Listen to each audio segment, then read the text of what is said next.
Hey, it's Rachel. This is kind of an impromptu video, so I will apologize ahead of time if the audio is bad. But I wanted to quickly answer some questions I've gotten recently about this fence design next to me. You can see behind me, our garden is enclosed with two 4-foot tall fences. They are 4 feet apart. Let me talk through the rationale behind that design, whether or not it's working, and 2 benefits that I have uncovered in the process. First, the rationale for the design. The goal here is to keep deer out of the garden. We live on a property that gets a ton of deer traffic coming through here because of a nature preserve nearby. And consequently, I knew I needed to keep deer out of the garden, or else this significant amount of effort of growing a lot of my own food would be for nothing.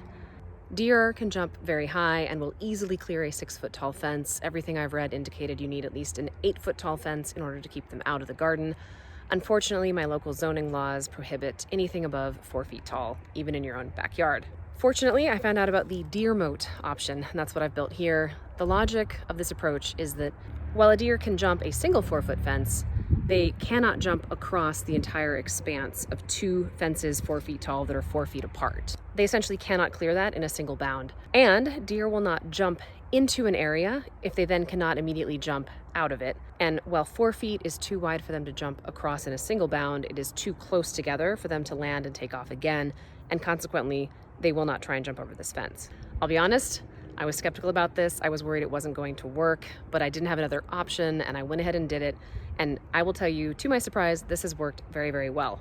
We have had herds of as many as 8 or 9 adult deer coming through here at any given moment, and I have never seen any of them even attempt to jump over this fence and get into the garden. So that is the good news number 1. This does work for its intended purpose, and it keeps deer out of the garden. Good news number 2 is the utility of this inner fence in particular. If I tried to grow something on the outside fence, the deer would almost certainly come in and browse on it and kill it. But the inner fence is well protected from them, and consequently I can use this as a trellis for vertical growing space. It's only 4 feet tall, bear that in mind, but that is a great height for half-runner type beans, of which I am going to grow several this year, as well as things like paste tomatoes if you wanted to grow those on a vertical trellis. And so this does double purpose, not only to keep deer out, but also creates a vertical growing area for me in the garden. That was unexpected benefit number 1. Unexpected benefit number 2, I can use this as a chicken moat. Originally, I had planned to make use of the space in between these 2 fences as a dog run, but it turns out I have the world's most codependent golden retriever on the face of the planet, and he could not bear to be separated even a little bit from us, and this was a no-go for a dog run. Fortunately, there's another use that can make good use of the space. The outer fence has a solid 2-foot bottom of wood on it. The inner fence is completely open, which is why it'll work well as a trellis. But this little dead end down here, I realized I can build a coop design in between the 2 fences and then use this space in between as essentially a moat, and the chickens can run around all through here. I'm going to need to put some kind of chicken excluding wire on the lower part of this because especially when they're young, I'm pretty sure they can go right through that into the garden. But assuming I can exclude them from the garden, this whole area can become a chicken run.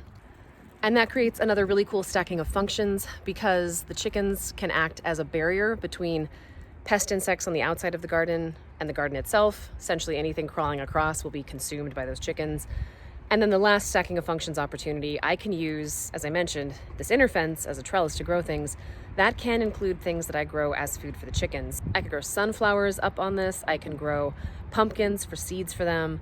I can do all kinds of things with this trellis space to act as food for the chickens. Ultimately, I should have a pretty cool integrated solution here with a coop for the chickens, a run for the chickens, a vertical growing area for my own food and for the chickens' food, and all in a nice integrated little animal plant system. I'll post a video on the design for that next time with the coop design as one topic probably on its own, and then another one on the chicken food forest I'm going to try and plan in here.